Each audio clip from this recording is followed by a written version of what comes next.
Hi friends, ಎಲ್ಲರಿಗೂ ಕೂಡ ಮತ್ತೊಮ್ಮೆ ನಮ್ಮ ಚಾನಲ್ಗೆ ನಿಮಗೆ ಸ್ವಾಗತ. ಇವತ್ತಿನ ಒಂದು ಪ್ರಶ್ನೆಗಳನ್ನ ನೋಡ್ಕೊಳ್ತಾ ಹೋಗೋಣ. ನಿಮ್ಮ ಒಂದು ಕೆಇಎ ಪರೀಕ್ಷೆಗಳಿಗೆ ಮುಂದೆ ಬರ್ತಕ್ಕಂತ ಎಲ್ಲಾ ಪರೀಕ್ಷೆಗಳಿಗೆ ಯೂಸ್ಫುಲ್ ಆಗೋ ರೀತಿಯಲ್ಲಿ ತರಗತಿಗಳನ್ನ ಮಾಡ್ಕೊಳ್ತಾ ಹೋಗ್ತಾ ಇದ್ದೇವೆ. ಅದಕ್ಕಾಗಿ ವಿಡಿಯೋನ ಸ್ಕಿಪ್ ಮಾಡದೆ ಸಂಪೂರ್ಣವಾಗಿ ಇಲ್ಲಿ ನೋಡ್ತಾ ಹೋಗಿ. ಮೊದಲನೇ ಪ್ರಶ್ನೆ ಇಲ್ಲಿ ನೋಡ್ತಾ ಹೋಗ್ಬೋದು. ಏನಪ್ಪ ಇದೆ ಅಂತ ಅಂದ್ರೆ, ಇಲ್ಲಿ ಔಷಧದ ಕುರಿತಾದ ಈ ಕೆಳಗಿನ ಪ್ರಾಚೀನ ಗ್ರಂಥಗಳನ್ನ ಪರಿಗಣಿಸಿ ಅಂತ ಇಲ್ಲಿ ಕೊಟ್ಟಿದ್ದಾರೆ. ಆಚಾರ್ಯ ಚರಕ ಬರೆದ ಒಂದು ಚರಕ ಸಂಹಿತೆ ನೋಡಿ. ಇದನ್ನ ಬರೆದವ್ ಯಾರಪ್ಪ ಅಂತ ಅಂದ್ರೆ ಚರಕ ಅಂತ ಕರಿತೀವಿ. ನೆಕ್ಸ್ಟ್ ಸುಶ್ರುತ ಬರೆದಂತಹ ಒಂದು ಸುಶ್ರುತ. ಅದೇ ರೀತಿ ಒಂದನೇ ವಾಗ್ಭಟ ಬರೆದಂತಹ ಒಂದು ಅಷ್ಟಾಂಗ ಸಂಗ್ರಹ ಅಂತ ವಾಗ್ಭಟ ನೋಡಿ. ವೆರಿ ವೆರಿ ಇಂಪಾರ್ಟೆಂಟ್ ಇವು ಮೂರು ಕೂಡ. ಇಲ್ಲಿ ಏನ್ ಕೇಳಿದ್ದಾರೆ ಅಂತ ಅಂದ್ರೆ, ಪ್ರಾಚೀನ ಭಾರತೀಯ ಇತಿಹಾಸದಲ್ಲಿ ಅವುಗಳ ರಚನೆ ಪ್ರಕಾರ ಮೇಲಿನ ಘಟನೆಗಳನ್ನು ಕಾಲಾನುಕ್ರಮದಲ್ಲಿ ಬರೆಯಿರಿ ಅಂತ. ಅಂದ್ರೆ ಮೊದಲು ಯಾವ್ದು ಬರೆದ್ರು, ಎರಡನೇದು ಯಾವ್ದು ಬರೆದ್ರು, ಮೂರನೇದು ಯಾವ್ದು ಬರೆದ್ರು ಅಂತ ನೋಡಿ. ಇಲ್ಲಿ ಪ್ರಥಮ ಬಾರಿಗೆ ಈ ಒಂದು ಏನು ಪ್ರಾಚೀನ ಗ್ರಂಥಗಳನ್ನ ಮೊದಲು ಬರೆದಿದ್ರು ಇವು ಮೂರಲ್ಲಿ ಮೊದಲನೇದು ಯಾವ್ದಪ್ಪ ಅಂತ ಅಂದ್ರೆ ಸುಶ್ರುತ ಬರೆದಂತಹ ಒಂದು ಸುಶ್ರುತ ಸಂಹಿತ, ಮೊದಲನೇದಾಗಿ 2. ನೆಕ್ಸ್ಟ್ ಅದಾದ ಬಳಿಕ ಯಾವ್ದು ಬರೀತಾರೆ ಅಂತ ಅಂದ್ರೆ ಆಚಾರ್ಯರು ಬರೀತಾರೆ ಚರಕ ಸಂಹಿತೆಯನ್ನ, ಎರಡನೇದು 2, ಎರಡನೇದು 1. ಅದಾದ ಬಳಿಕ ಮೂರನೇದು 3. ಅಂದ್ರೆ ಯಾವ್ದಪ್ಪ ಅಂತಂದ್ರೆ ಒಂದನೇ ವಾಗ್ಭಟ ಬರೆದಂತಹ ಒಂದು ಅಷ್ಟಾಂಗ ಸಂಗ್ರಹ, ಅದು ಮೂರನೇದು. ಹಾಗಾದ್ರೆ ಯಾವ ಆಪ್ಷನ್ ಅಲ್ಲಿ 2, 1, 3 ಅಂತ ಇದೆ ನೋಡಿ. 2, 1, 3 ಅಂತ ಯಾವ ಆಪ್ಷನ್ ಅಲ್ಲಿ ಇದೆ, ಅದು ಸರಿಯಾದ ಉತ್ತರ ಆಗ್ತದೆ ನೋಡಿ. 2, 1, 3 ಅಂತ ಯಾವ ಆಪ್ಷನ್ ಅಲ್ಲಿ ಇದೆ ಅಂತ ನೋಡೋದಾದ್ರೆ ಆಪ್ಷನ್ ಎ ನೋಡಿ. ಇಲ್ಲಿ 2, 1, 3 ಅಂತ ಇದೆ, ಇದು ಸರಿಯಾದ ಉತ್ತರ ಆಗಿದೆ. ಓಕೆನಾ. ಔಷಧದ ಕುರಿತಾದ ಸಂಬಂಧಪಟ್ಟಂತೆ ನಿಮಗೆ ಮಾಹಿತಿ ಗೊತ್ತಾಗಿದೆ. ನಿಮಗೆ ಮತ್ತೆ ಪ್ರಶ್ನೆಗಳು ಯಾವ ರೀತಿ ಕೇಳಬಹುದು, ಚರಕ ಸಂಹಿತೆಯನ್ನ ಯಾರು ಬರೆದ್ರು, ಸುಶ್ರುತ ಸಂಹಿತವನ್ನ ಯಾರು ಬರೆದ್ರು, ಅಷ್ಟಾಂಗ ಸಂಗ್ರಹವನ್ನ ಯಾರು ಬರೆದ್ರು, ಇವು ಮೂರು ಕೂಡ very very important. Vagbhata, Sushruta Samhita ಮತ್ತೆ ಚರಕ, ಇವು ಮೂರು ಕೂಡ ಇಂಪಾರ್ಟೆಂಟ್, ನೆನ್ಪಿಟ್ಕೊಳ್ತಾ ಹೋಗಿ. ಓಕೆ, ಮುಂದಿನ ಪ್ರಶ್ನೆ. ಇಲ್ಲಿ ಸಣ್ಣ ಏಲಕ್ಕಿ ಅಂತ ಕೊಟ್ಟಿದ್ದಾರೆ. ಸಣ್ಣ ಏಲಕ್ಕಿ ಅಥವಾ ಎಲೆಟೇರಿಯಾ ಕಾರ್ಡಾಮಮಮ್ ಅಂತ ಕರಿತೀವಿ ಇದನ್ನ. ಎಲೆಟೇರಿಯಾ ಕಾರ್ಡಾಮಮಮ್ ಅಂತ ಕರಿತೀವಿ ಏಲಕ್ಕಿಯನ್ನ. ಇದರ ಕುರಿತು ಈ ಒಂದು ಕೆಳಗಿನ ಹೇಳಿಕೆಗಳನ್ನ ಇಲ್ಲಿ ಪರಿಗಣಿಸಿ ಅಂತ ಇಲ್ಲಿ ಕೊಟ್ಟಿದ್ದಾರೆ. ಏನಿದು ನೋಡೋಣ. ಇದು ದಕ್ಷಿಣ ಭಾರತದ ಪಶ್ಚಿಮ ಘಟ್ಟಗಳ ನಿತ್ಯ ಹರಿದ್ವರ್ಣ ಕಾಡುಗಳಿಗೆ ಸ್ಥಳೀಯ ಆಗಿದೆ ಅಂತ. ಅಂದ್ರೆ ಈ ಒಂದು ಸಣ್ಣ ಏಲಕ್ಕಿ ಏನಿದೆ, ದಕ್ಷಿಣ ಭಾರತ ಇದು, ಪಶ್ಚಿಮ ಘಟ್ಟಗಳು ಇವು. ಇಲ್ಲಿ ನಿತ್ಯ ಹರಿದ್ವರ್ಣ ಕಾಡುಗಳಿಗೆ ಸ್ಥಳೀಯ ಆಗಿದೆ ಅಂತ ಇಲ್ಲಿ ಕೇಳಿದರೆ. ಎರಡನೇದು, ಇದು ಲೋಮಿ ಮಣ್ಣನ್ನು, ಲೋಮಿ ಸಾಯಿಲ್ ಅಂತಂದ್ರೆ ಹೇಗಿರುತ್ತೆ, ಈಕ್ವಲ್ ಪ್ರಪೋರ್ಷನ್ ಅಂದ್ರೆ ಸಮನಾದ ಪ್ರಪೋರ್ಷನ್ ಆಗಿರ್ತಕ್ಕಂತಹ ಒಂದು ಸ್ಯಾಂಡ್, ಸಿಲ್ಟ್ ಮತ್ತೆ ಕ್ಲೇ, ಇದನ್ನ ಲೋಮಿ ಸಾಯಿಲ್ ಅಂತ ನಾವು ಕರಿತೇವೆ. Equal proportion of and, silt and clay ನ ಲೋಮೀಸ್ ಮಣ್ಣು ಅಂತ ನಾವು ಕರಿತೇವೆ. ಈ ಒಂದು ಲೋಮಿ ಮಣ್ಣನ್ನ ಇಲ್ಲಿ ಹೊಂದಿರತಕ್ಕಂತಹ ನೆರಳಿನ ಪ್ರದೇಶದಲ್ಲಿ ಇದು ಬೆಳೆಯುತ್ತೆ ಅಂತ ಇಲ್ಲಿ ಕೇಳಿದ್ದಾರೆ. ನೆಕ್ಸ್ಟ್ ಮೂರನೇದು ನೋಡಿ, ಕೇರಳವು ಭಾರತದಲ್ಲಿ ಸಣ್ಣ ಏಲಕ್ಕಿಯ ಅತಿ ದೊಡ್ಡ ಉತ್ಪಾದಕ ಅಂತ ನೋಡಿ. ಸಣ್ಣ ಏಲಕ್ಕಿ ಒಂದೊಂದು ಸಾಂಬಾರದ ಪದಾರ್ಥ, ಇದು ಸಾಂಬಾರ ಪದಾರ್ಥ ಆಗಿರ್ತದೆ. ಈ ಒಂದು ಸಾಂಬಾರ ಪದಾರ್ಥ ಏನಿದೆ ಅತಿ ಹೆಚ್ಚಿನದಾಗಿ ಎಲ್ಲಿ ಬೆಳೀತಾರೆ, ಎಲ್ಲರಿಗೂ ಕೂಡ ಗೊತ್ತಿದೆ, ಕೇರಳ.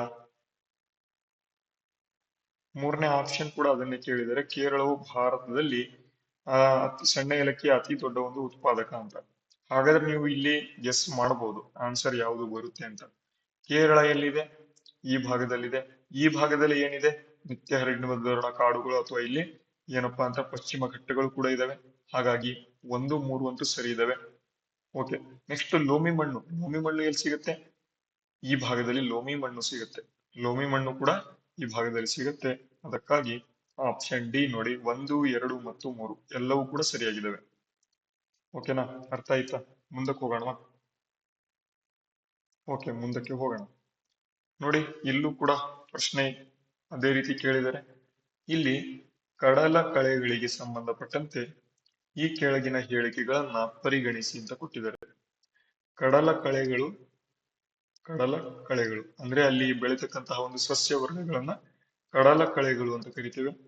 ಇವು ಪ್ರಾಥಮಿಕವಾಗಿ ಆಳವಾದ ಸಾಗರ ನೀರಿನಲ್ಲಿ ಕಂಡುಬರುವ ಮ್ಯಾಕ್ರೋಫೈಟಿಕ್ ಜೀವಿಗಳು ಆಗಿದ್ದಾವೆ ಅಂತ ಕೇಳಿದರೆ. ನೆಕ್ಸ್ಟ್ ಎರಡನೇದು ನೋಡಿ, ಅವು ಸಾರಜನಕ ಮತ್ತು ರಂಜಕದಂತಹ ಹೆಚ್ಚುವರಿ ಪೋಷಕಾಂಶಗಳನ್ನು ಹೀರಿಕೊಳ್ಳುವ ಮೂಲಕ ನೀರಿನ ಗುಣಮಟ್ಟವನ್ನ ಇಲ್ಲಿ ಹೆಚ್ಚಿಸುತ್ತೆ ಅಂತ ಇಲ್ಲಿ ಕೇಳಿದರೆ. ಅದೇ ನೆಕ್ಸ್ಟ್ ನೋಡಿ, ಭಾರತದ ಮೊದಲ ಒಂದು ಬಹುಪಯೋಗಿ ಕಡಲಕಳೆ ಉದ್ಯಾನವನಗಳನ್ನ ತಮಿಳುನಾಡಿನ ಕರಾವಳಿ ಜಿಲ್ಲೆಗಳಲ್ಲಿ ಸ್ಥಾಪಿಸಲಾಗುತ್ತಿದೆ ಅಂತ ಇಲ್ಲಿ ಕೇಳಿದ್ದಾರೆ. ಹಾಗಾದ್ರೆ ಯಾವ್ಯಾವ್ದು ಸರಿ? ಇಲ್ಲಿ ನೋಡಿ, 2 ಮತ್ತು 3 ಮಾತ್ರ. ಇಲ್ಲಿ ಒಂದನೇದು ತಪ್ಪಿದೆ. ಮ್ಯಾಕ್ರೋಫೈಟಿಕ್ ಜೀವಿಗಳು ಅಲ್ಲ, ಇವು ಪ್ಲಾಂಟ್ಸ್ ಗಳು ಆಗಿರ್ತವೆ, ಅದಕ್ಕಾಗಿ ಜೀವಿಗಳು ಅಲ್ಲ ಇವು. ಅದಕ್ಕಾಗಿ 2 ಮತ್ತು 3 ಸರಿದ ಉತ್ತರ. Option B is the right answer. ಓಕೆನಾ, ಅರ್ಥ ಆಯ್ತಾ? ಮುಂದಿನ ಪ್ರಶ್ನೆಗೆ ಹೋಗೋಣ. ಮುಂದಿನ ಪ್ರಶ್ನೆ ಏನಿದೆ, ಆ ನೆರಳು ಬೊಂಬೆಯಾಟಕ್ಕೆ ಸಂಬಂಧ ಹೊಂದಿದಂತೆ ಈ ಕೆಳಗಿನ ಹೇಳಿಕೆಗಳನ್ನ ಗಮನಿಸಿ ಅಂತ ಕೊಟ್ಟಿದ್ದಾರೆ. ನೆರಳು ಬೊಂಬೆಯಾಟಕ್ಕೆ ಸಂಬಂಧಪಟ್ಟಂತೆ ಕೆಳಗಿನ ಹೇಳಿಕೆಗಳನ್ನ ಗಮನಿಸಿ ಅಂತ ಕೊಟ್ಟಿದ್ದಾರೆ. ಇದು ಮಹಾಭಾರತದಂತಹ ಒಂದು ಭಾರತೀಯ ಮಹಾಕಾವ್ಯಗಳಿಂದ ಪಡೆದ ಒಂದು ಕಥೆಗಳನ್ನ ಒಳಗೊಂಡಿದೆ ಅಂತ. ಮಹಾಭಾರತದಂತಹ ಭಾರತೀಯ ಮಹಾಕಾವ್ಯಗಳಿಂದ ಪಡೆದ ಒಂದು ಕಥೆಗಳನ್ನ ಒಳಗೊಂಡಿದೆ ಅಂತ. ಅಂದ್ರೆ ನೆರಳು ಬೊಂಬೆಯಾಟ ಇದು ಹೊಂದಿದೆ ಅಂತ ಇಲ್ಲಿ ಕೇಳಿದರೆ. ನೆಕ್ಸ್ಟ್ ಎರಡನೇದು, ಈ ಒಂದು ಪ್ರದರ್ಶನವು ಸಾಮಾನ್ಯವಾಗಿ ರಾತ್ರಿಯಲ್ಲಿ ಪ್ರಾರಂಭ ಆಗುತ್ತೆ ಅಂತ ಇಲ್ಲಿ ಕೇಳಿದ್ದಾರೆ ಮತ್ತು ಬೆಳಗಿನ ಜಾವದವರೆಗೆ ಮುಂದುವರಿಯುತ್ತೆ ಅಂತ ಕೂಡ ಹೇಳಿದ್ದಾರೆ. ಮತ್ತೆ ಮೂರನೇದು ನೋಡಿ, ನೆರಳು ಬೊಂಬೆ ಆಟದ ಸಂಪ್ರದಾಯವು ಆಗ್ನೇಯ ಏಷ್ಯಾದಲ್ಲಿಯೂ ಜನಪ್ರಿಯವಾಗಿದೆ. ಆಗ್ನೇಯ ಅಂತಂದ್ರೆ ಇಲ್ಲಿ ನೋಡಿ, ಈ ಆ ನೇ ಯು ಈಶಾನ್ಯ, ಆಗ್ನೇಯ, ನೈಋತ್ಯ, ಮತ್ತೆ ಇಲ್ಲಿ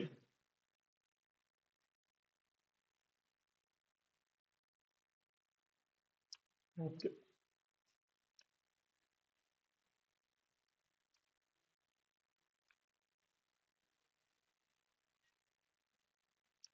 ಓಕೆ ಈಶಾನ್ಯ, ಆಗ್ನೇಯ, ನೈಋತ್ಯ ಮತ್ತೆ ವಾಯುವ್ಯ 4 ಇದಾವೆ. ಆಗ್ನೇಯ ಈ ದಿಕ್ಕಿನಲ್ಲಿ ಬರ್ತದೆ. ಹಾಗಾಗಿ ನೀವು ನೋಡಬಹುದು ಈ ಒಂದು ನೆರಳು ಏನು ಆಗ್ನೇಯ ಅಂತ ಏನ್ ಕೊಟ್ಟಿದ್ದಾರೆ, ಆಗ್ನೇಯ ಏಷ್ಯಾದಲ್ಲೂ ಕೂಡ ಜನಪ್ರಿಯ ಆಗಿದ್ದಾವೆ ಅಂತ. ಹಾಗಾದ್ರೆ ಎಷ್ಟು ಹೇಳಿಕೆಗಳು ಇಲ್ಲಿ ಸರಿಯಾಗಿದೆ ಅಂತ ಇಲ್ಲಿ ಕೇಳಿದರೆ ನೋಡೋಣ. ಎಲ್ಲಾ 3 ಹೇಳಿಕೆಗಳು ಕೂಡ ಇಲ್ಲಿ ನಿಮಗೆ ಸರಿಯಾಗಿರ್ತವೆ. ಓಕೆನಾ?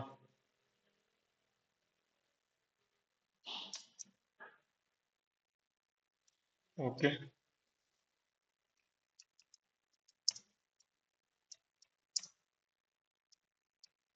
ಇದು 5ನೇ ತರಗತಿ, ಅದನ್ನ ಹಾಕೋದೇ ಮರ್ತು ಬಿಟ್ಟಿದ್ದೆ. ಓಕೆ, ಮುಂದಿನ ಪ್ರಶ್ನೆ ನೋಡೋಣ. ಮುಂದಿನ ಪ್ರಶ್ನೆ ಇದು ನಿಮಗೆ ಭಾರತೀಯ ಸಂವಿಧಾನಕ್ಕೆ ಸಂಬಂಧಪಟ್ಟಂತ ಪ್ರಶ್ನೆ. ಇಲ್ಲಿ 1773ರ ರೆಗ್ಯುಲೇಟಿಂಗ್ ಕಾಯ್ದೆಯ ಬಗ್ಗೆ ಈ ಕೆಳಗಿನ ಎಷ್ಟು ಹೇಳಿಕೆಗಳು ಇಲ್ಲಿ ಸರಿಯಾಗಿದ್ದಾವೆ ಅಂತ ಇಲ್ಲಿ ಕೇಳಿದರೆ. ಹೇಳಿಕೆ ನೋಡೋಣ. ಈ ಕಾಯ್ದೆಯು ಬಂಗಾಳದ ಗವರ್ನರ್ ಜನರಲ್ ಅಂತ ಇಲ್ಲಿ ಗೊತ್ತುಪಡಿಸಿತು ಅಂತ ಹೇಳಿದ್ದಾರೆ. ನೆಕ್ಸ್ಟ್, ಕಲ್ಕತ್ತಾದಲ್ಲಿ ಸುಪ್ರೀಂ ಕೋರ್ಟ್ ಸ್ಥಾಪನೆ ಅಂತ ಕೊಟ್ಟಿದ್ದಾರೆ. ಈ ಕಾಯ್ದೆಯು ಕಂಪನಿಯ ವಾಣಿಜ್ಯ ಮತ್ತು ರಾಜಕೀಯ ಕಾರ್ಯಗಳ ನಡುವೆ ವ್ಯತ್ಯಾಸವನ್ನ ತೋರಿಸಿತು. ಮತ್ತೆ 4ನೇದು, ಭಾರತದಲ್ಲಿ ಕಂಪನಿಯ ಪ್ರದೇಶಗಳನ್ನು ಮೊದಲ ಬಾರಿಗೆ ಭಾರತದಲ್ಲಿ ಬ್ರಿಟಿಷ್ ಸ್ವತ್ತುಗಳು ಅಂತ ಇಲ್ಲಿ ಕರೆಯಿತು. ನೋಡಿ, 1 ಮತ್ತು 4 ಇವೆರಡೇ ಸರಿ ಇರೋದು. ಕಲ್ಕತ್ತಾದಲ್ಲಿ ಸುಪ್ರೀಂ ಕೋರ್ಟ್ ಇವಾಗೆಲ್ಲ ಸ್ಥಾಪನೆ ಆಗಿದ್ದು. ಈ ಕಾಯ್ದೆಯ ಕಂಪನಿ ವಾಣಿಜ್ಯ ಮತ್ತು ರಾಜಕೀಯ ಕಾರ್ಯಗಳ ನಡುವೆ ವ್ಯತ್ಯಾಸ ತೋರಿಸಿತು. ಇದು ಕೂಡ ಅಲ್ಲ. 1 ಮತ್ತು 4 ಸರಿಯಾಗಿದ್ದಾವೆ. ಹಾಗಾಗಿ ಕೇವಲ 2 ಮಾತ್ರ ಇಲ್ಲಿ ಸರಿಯಾದ ಆಯ್ಕೆ. ಓಕೆನಾ? ಸರಿಯಾಗಿರ್ತಕ್ಕಂಥದ್ದು 2 ಹೇಳಿಕೆಗಳು ಮಾತ್ರ. ಓಕೆ, ಅದೇ ರೀತಿ ಮುಂದಿನ ಪ್ರಶ್ನೆ ನೋಡೋಣ. ಈ ಕೆಳಗಿನವುಗಳಲ್ಲಿ ಸರಿಯಾದ ಉತ್ತರಗಳೊಂದಿಗೆ ಹೊಂದಿಸಿ ಅಂತ ಕೊಟ್ಟಿದ್ದಾರೆ. ಭಾಗ 8, ಭಾಗ 13, ಭಾಗ 16, ಭಾಗ 20.